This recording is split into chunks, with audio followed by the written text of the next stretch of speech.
Ys Origins is an important entry within the Ys franchise for many different reasons. This would be the last game that used the Napisthim engine and the last game that would use the single-player gameplay the series had been known for up until this point. As for the other entries, would introduce a party combat system. Ys Origin also serves a purpose to tie up the loose ends of the lore in the Eldeen, the fall of Ys, and flesh out the darklings. I've praised Ys on multiple occasions for being a game series you'll be able to pick up at any point with no real need to play the others. Ys Origins is the one exception to that. While you can play the game as your first and you're likely to enjoy the gameplay since it's the best in the Napisthim engine, I feel as if a lot of the lore and story concepts will be at a loss. I'd also recommend, if you are looking to get into Ys' story, to at the very least play Ys Chronicles and have an understanding of the first two games in the series. Ys Origin serves the purpose of a prequel set 700 years in the past before the events of the first two games. I'd also like to note that you do not get to play as Adol in this entry, as this marks the only game where you do not get to play as our favorite red-headed protagonist. But is Ys Origin worth playing? Is this a game that you should spend your hard-earned cash on? Well, let's find out. Sit back and relax and subscribe to the channel as we review Ys Origin.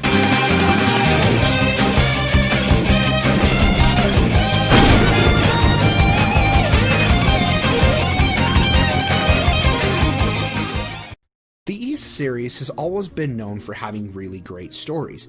While the stories aren't on an epic scale, say something like Final Fantasy VII or Final Fantasy X, where they're very thought-provoking, Ys has always been a game series that has been able to captivate the audience and propel them forward through the mysteries that it presents. It's always entertaining to be able to see Adol find out about this new city and go looking for the city.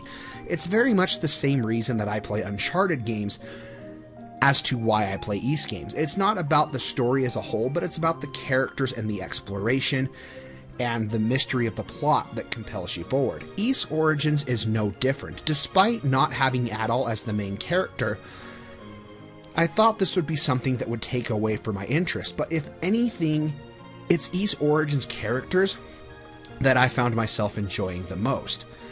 Despite not playing Adol, I really found myself connected to this world and its characters and its story, and the story is very, very well done. But that doesn't mean I don't have my problems with it, and we're going to get into that, so let's discuss its story.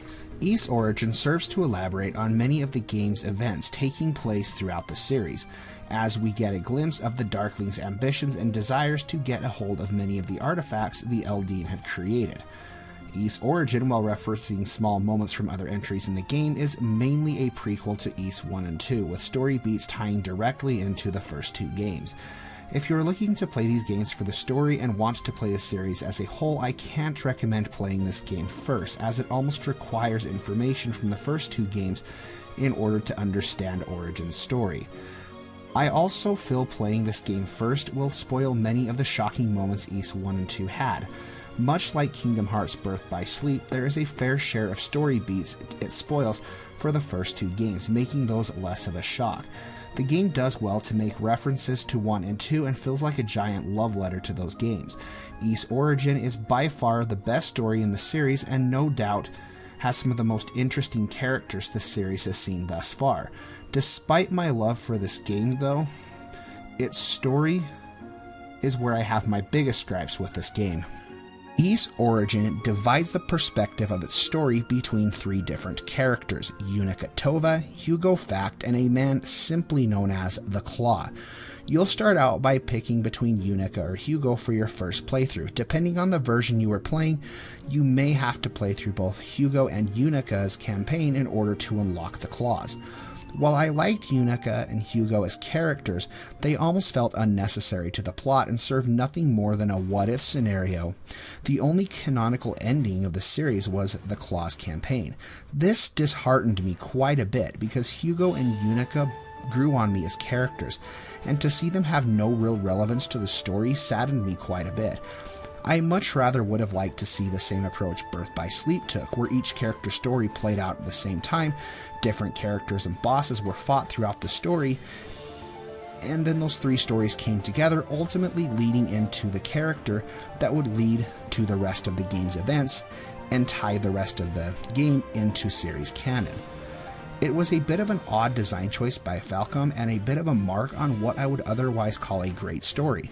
The claw's ending did give Yunica and Hugo a bit of relevance to the plot, but not much.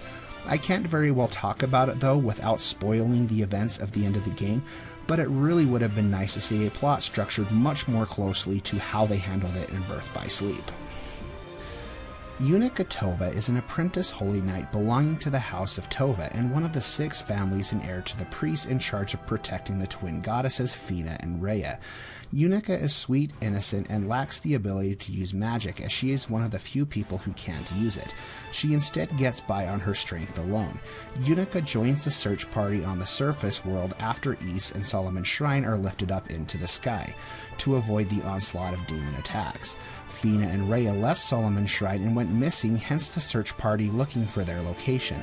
Unlike other Ys games, this game takes place entirely in Dharm Tower, the final dungeon to the first game, as each character makes their way to the top floor. This game feels much more like a dungeon crawler in that regard, and we will get more into this with the mechanics, leveling gear, and how things work in that regard within the gameplay portion. Hugo Fact belongs to the House of Fact, another of the 6 families tasked with protecting the goddesses. Unlike Yunica, Hugo is cold, rude, and has no sympathy for anyone, even the goddesses. Hugo very much is self-centered and only thinks about himself. In conjunction with finding the location of the goddesses, he was also tasked by his father to find and kill somebody. There are some dialogue changes between the 2 characters, different characters they encounter, changing things up a bit. Some of the puzzles are solved differently depending on the character you're playing as, and the bosses are changed up. Hugo's campaign was the first I realized that I had some problems with the game's narrative on how it handled these 2 characters. Without getting into spoilers, there was a heartfelt scene between Yunica and somebody else in which she receives a certain power, only for Hugo to come along and rob Yunica of a chance of encountering that person. It enraged me a bit that Hugo got the power instead of Yunica. Perhaps I'm reading into this a bit much, but it goes back to show how I wish these character stories were canon rather than just one being canon. Regardless, I did like both Yunica and Hugo as characters, and I feel there was a lot of contrast and exploration how to each of these families thought of one another. The Claw is a mysterious man with a shrouded backstory. This campaign is the canonical entry tying the series' narrative together. Despite my complaints about the story and how each character was handled, the ending was absolutely beautiful and tied everything together, setting up Adol's adventure to the land of Ys 700 years later. I'd also like to mention the writing in this game is really good. Ys stories have always been able to keep me engaged, but this game's ability to connect you with the characters and present its story in such way set the foundation for what the series would strive for moving forward. The characters got a lot of spotlight this time around. Even minor characters were given such personality, each with unique abilities they brought to the table. Villages may have been missing, but the contrast to it was giving each of these minor characters a small but well thought out arc. Ys Origins by far has the best story in the series thus far, and the best writing in the series. I'm aware of how contradictory that sounds after I ripped the game a new one for not handling the campaign of Yunica and Hugo, but it really is something you have to experience after playing through each campaign.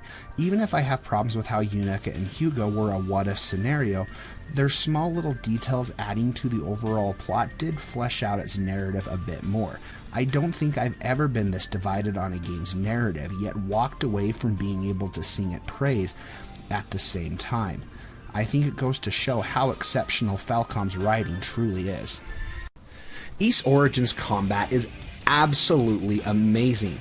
There's so much that I love about this. They've been able to take elements from the Ark of Napisthim and Oath and Felghana, perfect them in this game, and make them to a varying degree of quality that I don't even think the party-based systems, as of this review, have been able to achieve. There really is a lot of great things about its gameplay, so let's go ahead and discuss it. Ys Origins gameplay really is something else. I'd go as far to say it's the best in the series thus far. even out of all the modern entries. It takes many of the same elements from Oath and Felghana I enjoyed, such as the boost potions that increase your strength and defense in order to kill enemies quicker, as well as bring back the level multiplier, making leveling up much more enjoyable. Ark of Napisthim had this really annoying mechanic where if the enemies were too high of a level, you wouldn't be able to damage them, thus forcing you to go back to another area where you could kill the enemies, bringing grinding to a halt if you were too overpowered for those enemies. It made leveling up sometimes very frustrating within that game. Oath and Felghana did not have this as well, but I was very glad to see that this was fixed in Ys Origins. Unlike other Ys games, you're only exploring the tower, meaning there are no towns, shops, or places to buy items. You do, however, have other ways to level up your equipment, abilities, and immunities to certain status effects. Much like other Ys games, you do get equipment to help mitigate some of the HP loss and get that back, such as a silver scarf, which will heal you when you're stationary. Since there is a lack of shops, the only way to increase the power of your weapon is through Claria ore. By giving it to a specific NPC, he will boost the power of your weapons by using magic with the ore, making your weapon stronger. There is only one type of weapon this time around, as you don't get sword upgrades like you did in previous games. Armor also can't be bought, meaning you'll want to explore every nook and cranny for treasure chests to make sure you're getting the best equipment you can, or hunting down roots and giving them rota fruit, which can also be found in chests. You'll find Clara ore in chests and sometimes be given to it by ruse. You'll be able to level up your immunities, how long status effects last, and how long it takes to recharge your MP meter and gauges by using SP at the goddess statues after purifying them. Goddess statues will allow you to fast travel between any goddess statue previously unlocked. I thought at first I would hate this new setup without having towns, but it really grew on me and I really liked it. The bosses are the best the series has ever had, in my opinion. If you took the time to play the first two Ys games, many of the bosses are going to look very familiar. It was a nice little nod back to those two games. Something I loved was how the team at Falcom really took the time to figure out ways to make each boss fight feel unique. Enemy patterns are the best that they have ever been, making the boss fights feel rewarding and challenging, propelling you to learn each pattern to avoid damage and finding out how to open the window to deal massive damage. It was nice to see it really fixed a lot of the small broken patterns that Felghana had, while making the boss fights feel much more rewarding than they were in the Ark of Napisthim. One of the most satisfactory fights was the Anthropod. Incorporating platforming into the fight, having to climb on his back, was a unique touch to that boss fight. Any Ys game wouldn't be complete without its items used for puzzles. Ys Origin uses these in creative ways, whether it's to progress the story or using them to uncover an item. Say with Yunica, you'll be able to use a harmonica to stop the ear-piercing music in a specific corridor, while if you play as Hugo, you'll have to find the source of that music and locate the hammer to destroy the organ pipe producing it. Without getting into too much spoilers, the Claw also has a unique way to get through this very same musical corridor. It's small touches like these that makes the game's campaign feel slightly different and gives each approach with a different character. Let's talk about the combat and how it plays. Since each character plays differently, we will divide this next section into 3 and focus on each character's playstyle. Yunica plays much like Adol from the previous games in the Napisthim engine. As a matter of fact, there are many similarities to her abilities and Adol's from Oath and Felghana.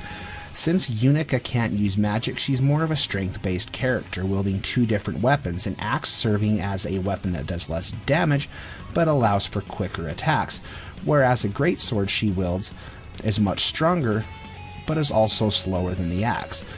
Though equipping artifacts, Yunica is able to use some sort of elemental attacks. Her wind ability will give her a cyclone, which is good for dealing damage to surrounding enemies, and helping you reach out of reach platforms you couldn't reach otherwise. The second is a hammer strike, allowing her to hit heavy enemies close by and destroy walls. And third, shoot projectiles from her sword, hurling these fireballs towards enemies and using them to also light torches. Each has a practical use, but I found the flame projectiles to be much more useful within battle. Each of these abilities charged up as well deals more damage and changes up the attack just a little bit. This is executed by pressing and holding the special ability button down until an aura surrounds your character. Hugo perhaps is the most boring character to play out of all three, at least for me. Using the Eyes of Fact in his staff, he is able to shoot magic from a slight distance. Much like Yunica, he also has the ability to learn new skills from artifacts found around the tower, but activating these are very different. Hugo's wind ability will create a bubble acting as a shield. When charged, it will negate damage that the enemies do and hurt them as well. It also allows you to get past certain jumps by floating in midair that you would not otherwise be able to get past. The hammer will grant you mines that explode on impact. These were a bit OP, but still super fun to throw at the enemies. They're also really good for blowing open walls and uncovering secrets. The fire spell he obtains gives him laser eyes that would float around a circle and shoot beams damaging the enemy, also allowing him to light up torches. The claw is fast and brutal and relies solely on close-ranged combat. His charged ability, like Yuna and Hugo, will give him a boost in strength. Like Yunica and Hugo, he will also be able to obtain abilities. With Wind grants him a dash ability that he'll be able to use to gain extra distance in the air, as well as let him charge into enemies or zip past them. The Earth works much like Hugo's mines, and the Fire ability gives him the ability to twirl and take out enemies. Claw was probably the most fun to use, as his platforming segments were a bit harder and more challenging to figure out. Something that really started to grind my gears was the traversing through the same area with all three characters. I really enjoyed it the first time through, with Yunica being able to see Darm Tower, the final dungeon in East 1, with improved graphics was really cool. The nods and references inside the tower to each level and design was something I really enjoyed. But the novelty of it wore off fast. It became repetitive as each character traversed the same levels, gained the same items, and pretty much did the exact same puzzles, albeit for one area. I can see why Falcom did this, and I'd imagine budgetary reasons were probably a big reason they did, but it took a toll on me and detracted from my enjoyment. Though I don't care how many times I had to fight the bosses, they never got old. The bosses were truly the bread and butter of this game. Ys Origin's soundtrack was really good. Definitely not my favorite, but there were some standout tunes that I really enjoyed. The arrangements from 1 were also done very well, too. That opening scene was absolute perfection. So do I recommend this game or not? To be honest, I'm torn. There was so much from this game that I enjoyed, and I absolutely loved the boss fights. The gameplay is the best that the series has ever seen, but I feel reducing Ys Origins down to a dungeon crawler took away from a lot of the reasons that I like to play Ys. The exploration is there, and the dungeons change up the scenery to ensure each floor looks different, which was a really nice touch, but after going through it 3 times, the novelty, as I said, just wears off very, very quickly. Its characters were absolutely amazing, and the writing is the best the series has had to offer thus far.